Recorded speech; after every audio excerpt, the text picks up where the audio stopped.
Hello kids, you guessed it, it's Dr. Iris and I'm still super duper excited about the Great Escape series. This week's lesson is entitled Prisoners of Hope, the story of Gideon's battle. You can find your story in Judges chapter 6 through 7 in the ICB or the New Beginner's Bible page 40. All right, you know it. I got a question. Kids, have you ever been scared to do something? Have you ever been so afraid that you just sort of walked away? Well, I can't promise you won't have moments of fear and doubt. I mean, some days will be rougher than others. But we know God's truth. I mean, you listen to these lessons every week. So you should believe in Him when you find yourselves struggling with fear.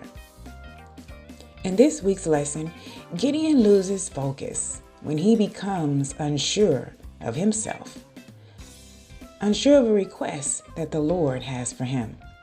So what's happening in this story? Well, the Israelites are disobeying God again, sort of like us kids. So for 7 years, the Lord let the enemy rule over Israel. The Israelites' enemies were very powerful and very cruel to them.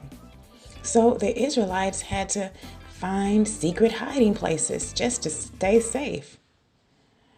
When the Israelites planted crops, their enemies would come and attack them. Can you believe that the enemy actually camped on the Israelites' land and destroyed the crops they planted?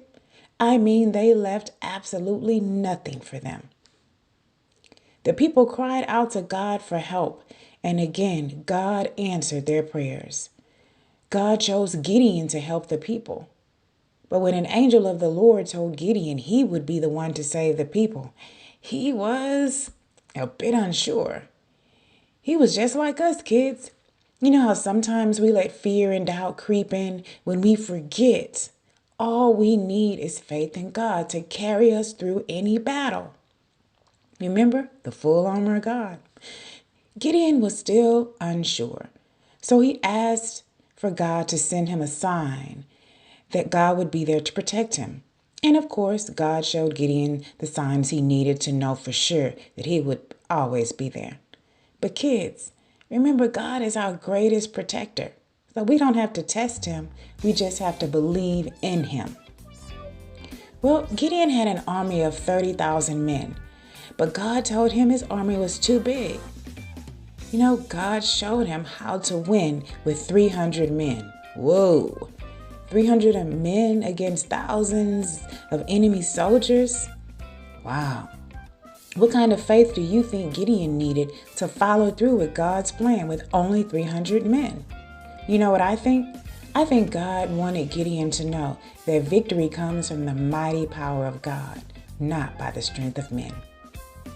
During the night, Gideon and his men surrounded the enemy camp. When Gideon's 300 men blew their trumpets, the Lord caused all of the enemy to fight each other with their own swords. I mean, they were so confused by the noise. So they ran away. They were frightened because they thought the army was huge. The loud noises and smashing of the clay jars confused them, and they ran away, thinking that the army was too big to be defeated. So what's the escape lesson?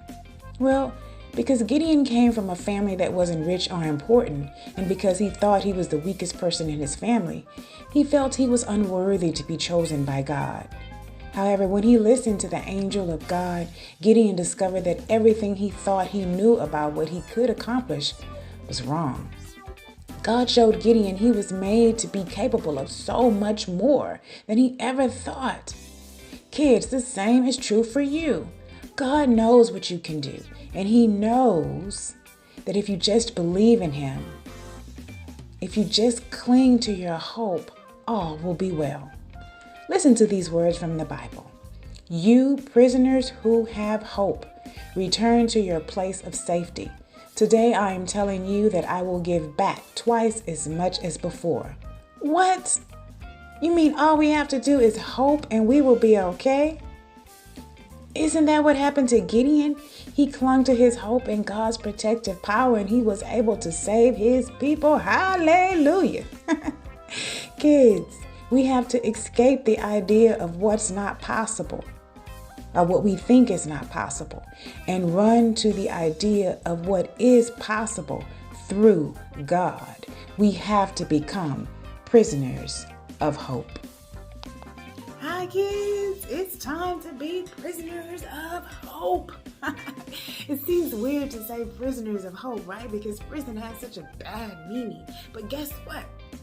To be a prisoner of hope, right? That means that we are cemented, that our feet are locked in cement, right?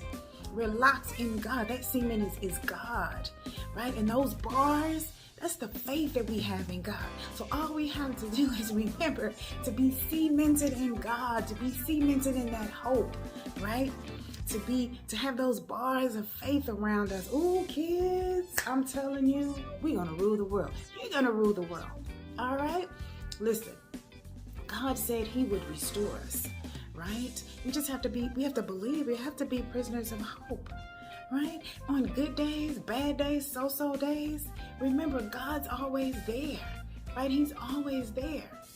So when we have our Gideon fear and doubt, because we will, Dr. Iris can't promise you won't have those days. I have those days. But what we have to remember is that we are prisoners of hope, that our superpower is faith, that we have prayer, our conversations with God, our relationships with God. That's what keeps us going, kids, the full armor of God. These lessons that you're learning are building blocks, all right? And what you have to do is take each block every week and learn how to be a better you, because we're escaping the old you. We're running to a new you, a new relationship with God, a new connection with God, right? A better prisoner of hope. All right, listen, kids, I have a few things to tell you. Number one, subscribe to my YouTube channel. I'm going to show you a little video of a time when I had some fear and anxiety, but I tackled them. All right, don't laugh at Dr. Iris when you see that video. The second thing is you are awesome because God made you that way. And the third thing is I love you, and there's nothing you can do about it. All right, remember to subscribe to the channel and look for that video. You're going to see Dr. Iris conquer her fear. All right, have a great day. Bye.